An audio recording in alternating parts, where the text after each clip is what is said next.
Earth finds out it's not alone. The night sky over New York City was never truly dark.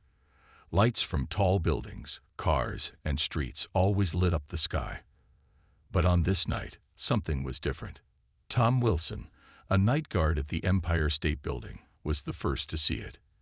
He was looking out the window, bored on his night shift, when he saw a weird light in the sky. At first, he thought it was just a plane, but then the light got bigger and brighter. "What the heck?" Tom said out loud. He rubbed his eyes, thinking he was seeing things, but the light was still there when he looked again. Miles away, in Central Park, Sarah Lee was walking her dog. She looked up and saw the same strange light. Her dog started barking at the sky. Other people in the park stopped and pointed up too. The light kept getting bigger. Soon, it wasn't just one light. There were many lights, all different colors. They moved in ways that no plane or helicopter could move. News reporters got calls from people all over the city. They rushed to get their cameras out. Soon, every TV channel was showing the weird lights in the sky. It wasn't just New York. Reports came in from all over the world. London, Tokyo, Moscow, Sydney.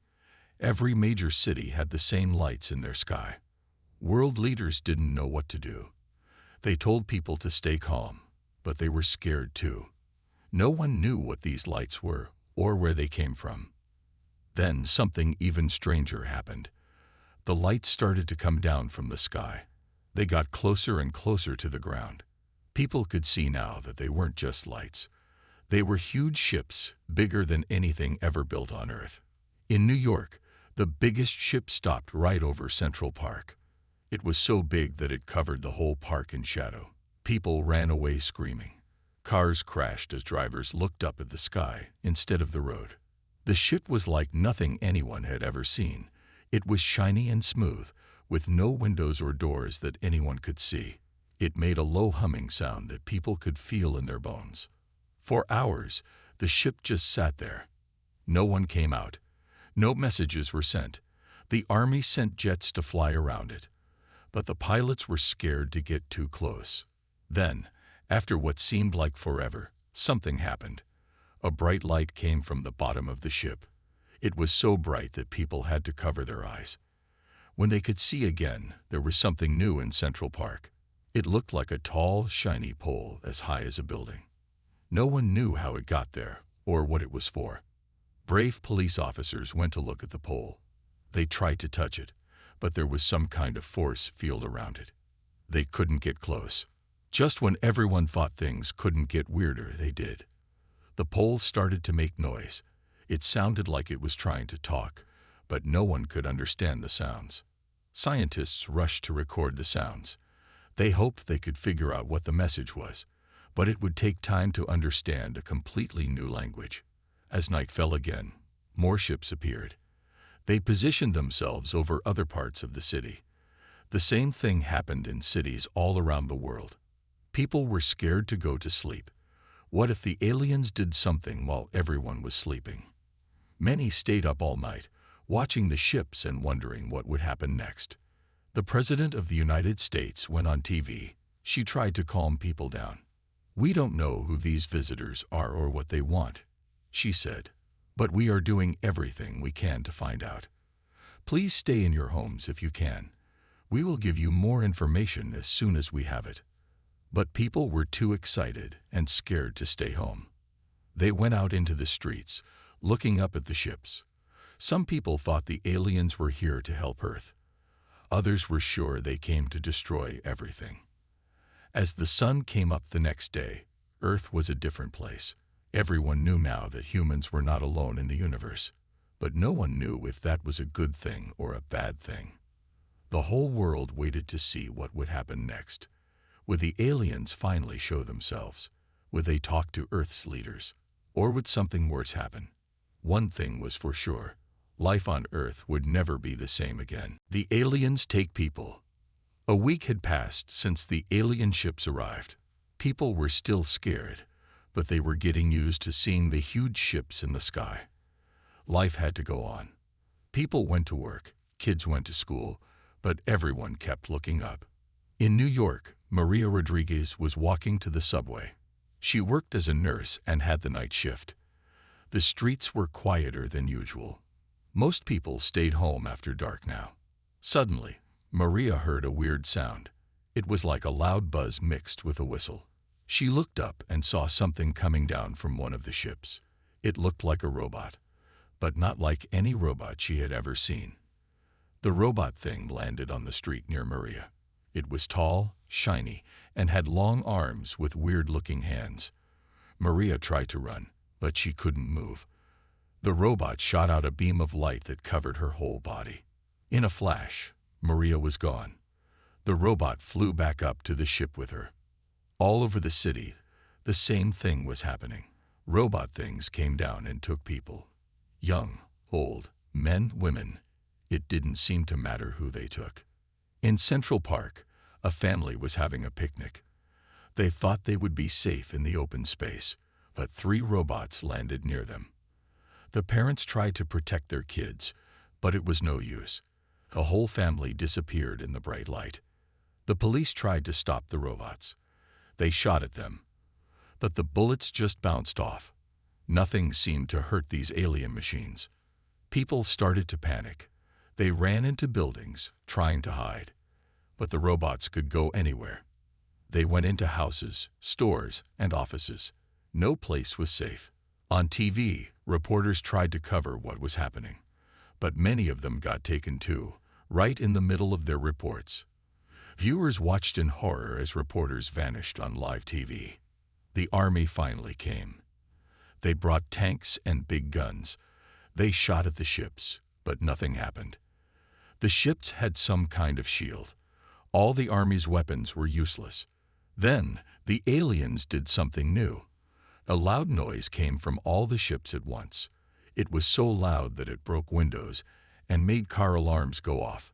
Everyone had to cover their ears. When the noise stopped, every TV, radio, and phone started to play a message. It was in a weird language that no one understood. But after the alien words, a voice speaking many human languages said, "Do not be afraid. We need some of you. We will return you." But people were afraid.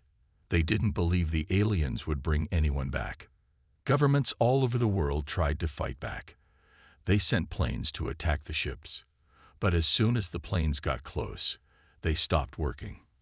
They fell from the sky like rocks. Some people tried to be clever.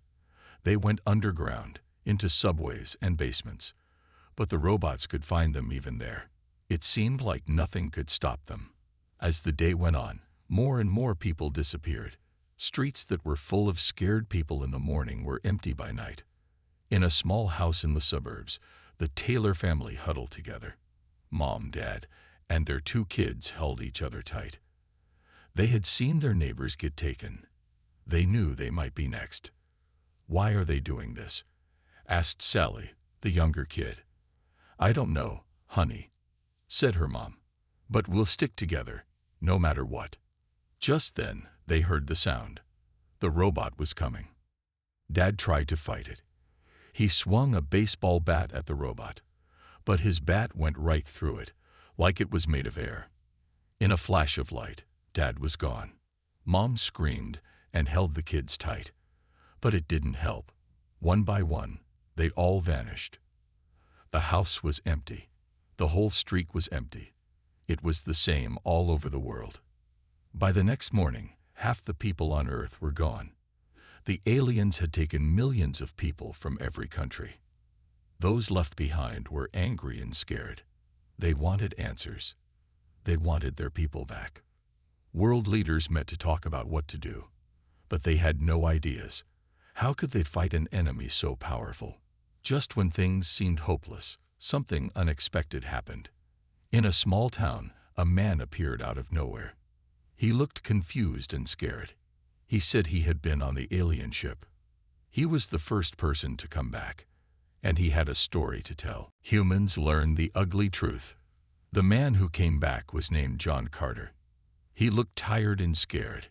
His clothes were torn, and he had weird marks on his skin. The army took him to a safe place to ask him questions. At first, John couldn't talk. He just shook and cried. The doctors said he was in shock. They gave him medicine to help him calm down. After a day, John started to talk. What he said made everyone's blood run cold. They're not here to make friends, John said. His voice was shaky. They're using us, like lab rats. John told them about the inside of the alien ship. It was huge, bigger than any building on Earth. There were long hallways that seemed to go on forever. And there were rooms, lots of rooms. In each room, John said, they were doing tests. Terrible tests. He described how the aliens would cut people open, but keep them alive.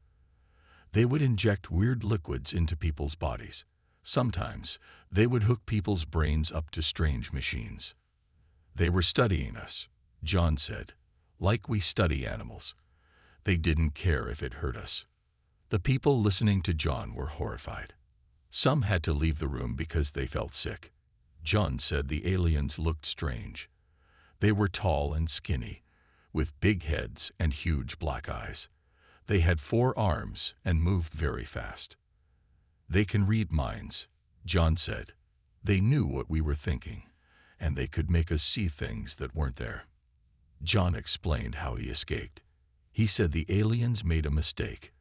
They thought he was dead after a bad test, so they threw him in a room with broken machines. He found a way to fix one of the machines and used it to teleport back to Earth. But I don't know where on Earth I ended up, John said. And I don't know how much time passed. The army leaders asked John many questions. They wanted to know about the aliens' weapons and weaknesses, but John didn't know much about that. I only saw the science rooms, he said, but I heard them talk about other ships. There are more coming, many more. While John was telling his story, something big was happening. All over the world, more people were appearing. Just like John, they would suddenly show up in random places, and they all had the same terrible stories.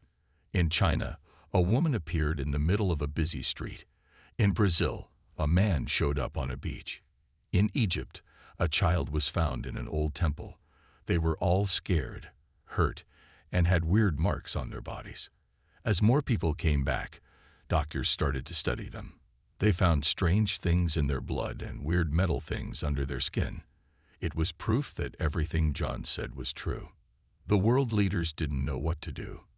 They tried to keep John's story a secret, but it was too late. People were talking. The truth was getting out. Regular people started to get angry. They had been scared before, but now they were mad. They wanted to fight back. In New York, a big crowd gathered near one of the alien ships. They threw rocks and shouted at the ship. The police tried to stop them, but more people kept coming. The same thing was happening in other cities. In London, Paris, Tokyo, and more, people were yelling at the ships. They held up signs that said things like, "Go home," and "Leave us alone." But the aliens didn't seem to care. Their ships just sat there, quiet and still. Then something new happened. One of the people who came back started to change. His skin turned green, and he grew extra arms. He started attacking people around him. It happened in other places too. Some of the returned people were turning into monster-like things. It was like the aliens had done something to them, changed them somehow. Now, people were scared of those who came back. They didn't know who to trust. The world was in chaos. Governments tried to keep order, but it was hard. Some countries closed their borders. Others declared war on the aliens, even though they didn't know how to fight them. Scientists worked day and night to understand the alien technology. They studied the people who came back, trying to find a way to fight the aliens. In secret labs, they started to make new weapons. They hoped these weapons could hurt the aliens, but they needed time to test them. And time was running out, because John was right about one thing. More alien ships were coming. The sky was getting more crowded every day. The truth was ugly, but now humans knew what they were facing. The big question was, what would they do about it? Earth gets ready for war. The world had changed. People now knew the ugly truth about the aliens. They weren't friendly visitors. They were dangerous enemies who saw humans as lab rats. It was time to fight back. In a secret underground base in the Rocky Mountains, the best scientists from all over the world gathered. They had one job: make weapons to beat the aliens. Dr. Sarah Chen, a brilliant physicist, led the team. She worked day and night, studying the weird tech from the aliens. "We need to understand their shields," she told her team. "If we can't get past those, we can't hurt them." While the scientists worked, the world's armies trained hard. Soldiers learned new ways to fight. They practiced shooting at moving targets in the sky. They learned how to work together in big groups. But it wasn't just soldiers getting ready. Regular people wanted to help too. In cities and towns, people formed defense groups. They made plans for how to hide and how to send messages if the aliens attacked again. Some brave people even volunteered to be spies. They would pretend to be sick or hurt, hoping the aliens would take them. Once on the ships, they would try to learn more about the aliens' plans. One of these spies was Mike Tanner, a former Navy SEAL. "I know it's dangerous," he said before he left, "but we need to know more about what's up there." Mike and others like him were heroes. Many of them never came back, but the information they sent helped Earth get ready. Back in the secret lab, Dr. Chen had a breakthrough. She found a way to make a shield like the aliens used. "It's not perfect," she said, "but it's a start." The governments used this new tech to build special shelters. These safe places could hide lots of people if the aliens attacked again. But defense wasn't enough. Earth needed a way to fight back. That's where Dr. Jamal Hassan came in. He was working on a special gun that could shoot through the alien shields. "It uses the same kind of energy as their ships," Dr. Hassan explained. "It should go right through their defenses." While the scientists made new weapons, computer experts tried to hack the alien systems. They worked on big computers, typing fast and drinking lots of coffee. They hoped to find a way to confuse the alien ships or even take control of them. All this work was done in secret. The world leaders didn't want the aliens to know they were getting ready to fight. On the surface, things looked normal. But underground and behind closed doors, Earth was preparing for war. One day, there was exciting news. A test of Dr. Hassan's new gun worked. It shot a beam of energy that went right through a copy of the alien shield. Everyone in the lab cheered. "Now we just need to make it bigger," Dr. Hassan said. "Big enough to shoot down a ship." The next step was to build these guns all around the world. They hid them in mountains, in the sea, and even in fake buildings in cities. Soon, Earth had a secret weapon the aliens didn't know about. But there was a problem. To use these guns, they needed to get the aliens to come close to Earth again. The alien ships had moved further away after they took so many people. That's when General Maria Lopes had an idea. "We need to trick them," she said. "Make them think we're not a threat." The plan was risky. They would pretend that a big group of important people was meeting in one place. They hoped this would tempt the aliens to come and take them. But it would be a trap. When the alien ship came close, they would use the new guns to shoot it down. Everyone knew this plan was dangerous. If it didn't work, they might lose more people. But if it did work, they would have their first big win against the aliens. As they got ready for this mission, more alien ships appeared in the sky. It seemed like the aliens were planning something big too. Time was running out. Earth had to make its move soon. In homes around the world, people waited and hoped. They looked at the sky, wondering what would happen next. Would Earth's plan work? Or would the aliens strike first? The fate of the whole world hung in the balance. The next few days would decide if humans had a future, or if Earth would become just another lab for alien experiments. Everyone held their breath, waiting for the war to begin. Humans hit back hard. The day had come. Earth was ready to fight back. The plan to trick the aliens was in motion. In a big field in the middle of the United States, it looked like a huge meeting was happening. There were tents, cars, and lots of people moving around. From space, it must have looked important. But it was all fake. The people were actors. The cars were empty. It was a trap for the aliens. Hidden all around the field were the new super guns Dr. Hassan had made. They were covered with special material so the aliens couldn't see them. In a bunker nearby, General Lopes watched and waited. She held her breath as she looked at the radar screen. Then she saw it. A big alien ship was coming down. "Get ready," she said into her radio. "But wait for my signal." The alien ship got closer and closer. It was huge, blocking out the sun as it came down. The fake people in the field started to run around, acting scared. When the ship was just above the field, General Lopes shouted, "Now!" All at once, the hidden guns turned on. They shot beams of bright blue light at the alien ship. The beams hit the ship's shield, and for a moment, nothing happened. Then, with a sound like thunder, the shield broke. The beams hit the ship itself. The alien ship started to shake. Smoke came out of it. It tried to fly away, but it was too late. With a huge explosion, the ship fell to the ground. For a moment, everything was quiet. Then cheers erupted from the bunker. They had done it.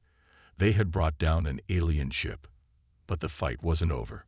More alien ships appeared in the sky. They had seen their friend fall and were coming to attack. "Get to the backup positions," General Lopes yelled. Everyone ran to safer places where there were more hidden guns. The sky filled with alien ships. They shot strange weapons at the ground, making big explosions. But the human soldiers were ready. They fired back with their new guns. It was like fireworks in the sky. Blue beams from Earth shot up. Red beams from the aliens shot down. When they hit each other, they made bright flashes. Some of the alien shots got through. They destroyed guns and hurt people. But the humans kept fighting. More alien ships fell from the sky. In cities around the world, people watched on TV. They cheered every time an alien ship went down. For the first time, they had hope. The battle went on for hours. The humans were getting tired, but they didn't give up. They knew everything depended on this fight. Then something amazing happened. One of the biggest alien ships started to fall. It had been hit too many times. As it came down, the other alien ships started to fly away. The humans had won the battle. As the sun set, the field was full of fallen alien ships. Smoke rose into the sky. Tired soldiers hugged each other and laughed. Scientists rushed to study the fallen ships. This was their chance to learn more about alien technology. Dr. Chen was one of the first to look inside a ship. "This is incredible," she said. "We can learn so much from this." But the happiest discovery was in the back of one ship. They found human prisoners, still alive. The aliens had been keeping some people on their ships. As the freed prisoners came out, crying and hugging their rescuers, everyone knew this victory was about more than just winning a battle. It was about saving lives. News of the victory spread around the world. People danced in the streets. For the first time since the aliens came, there were big smiles on people's faces. But wise leaders knew this was just the start. "We won a battle," President Kona said on TV. "But the war isn't over. The aliens will be back, and they'll be angry." She was right. Even as people celebrated, they could see alien ships gathering in space. There were more of them now, and they looked different, bigger and scarier. The aliens were getting ready for a big attack. Earth had hit back hard, but the real war was just beginning. In secret bases, scientists and soldiers worked even harder. They knew they had to be ready for whatever came next. As night fell, people looked up at the sky. The alien ships looked like new bright stars. But now, instead of feeling scared, people felt something new. They felt ready to fight. The Earth had proved it could fight back. Now, it was getting ready for an even bigger battle. The war for Earth had truly begun. The big space war begins. 2 months had passed since humans won their first big fight against the aliens. Earth had changed a lot. Every country was working together now. They had to survive. Scientists had been busy. They used the fallen alien ships to make new things. Now, Earth had its own space fleet. The ships weren't as good as the alien ones, but they could fly in space. That was a start. Captain Maria Rodriguez stood on the bridge of Earth's biggest spaceship. It was called Hope. Maria looked out at the stars and took a deep breath. "I never thought I'd be here," she said to herself. Suddenly, alarms started to ring. Red lights flashed everywhere. "Captain," shouted her second-in-command. "Alien ships coming in fast." Maria ran to the big screen. She saw hundreds of alien ships appearing. It was time. The big space war was starting. "Battle stations," Maria had yelled. Everyone on the ship started running around, getting ready to fight. All around Earth, other ships like Hope got ready too. There were 50 of them. It seemed like a lot until they saw how many alien ships there were. The alien ships came closer. They were big and black, shaped like giant squids. Green lights glowed on their sides. They looked scary and powerful. Maria took a deep breath. "Okay, everyone," she said to her crew. "Remember your training. We can do this. For Earth. For Earth," everyone shouted back. Then the fighting started. It was like nothing anyone had ever seen before. Lights flashed across space as both sides fired their weapons. Some ships exploded in big, silent fireballs. On Earth, people watched on their TVs and phones. Everyone was scared, but they were cheering for the Earth ships too. At first, things didn't look good for Earth. The alien weapons were stronger. Several Earth ships were badly hurt. But humans had a secret weapon. On Captain Maria's signal, small pods shot out from the Earth ships. Inside each pod was a brave person in a special suit. These were the Space Marines. The pods flew right up to the alien ships. The Space Marines got out and used special tools to cut holes in the alien ships. Then they went inside. This surprised the aliens. They didn't know how to fight inside their own ships. The Space Marines ran through the alien ships, shooting and throwing grenades. Some Space Marines even took control of alien ships. They turned the alien weapons against other alien ships. Back on Hope, Maria smiled. The plan was working. "Keep fighting," she told her crew. "We're doing it." The battle was huge. It spread out all across the space around Earth. Pieces of broken ships, both human and alien, floated everywhere. Then something amazing happened. New ships appeared, but they weren't from Earth or the bad aliens. They looked different. A voice came through on the radio.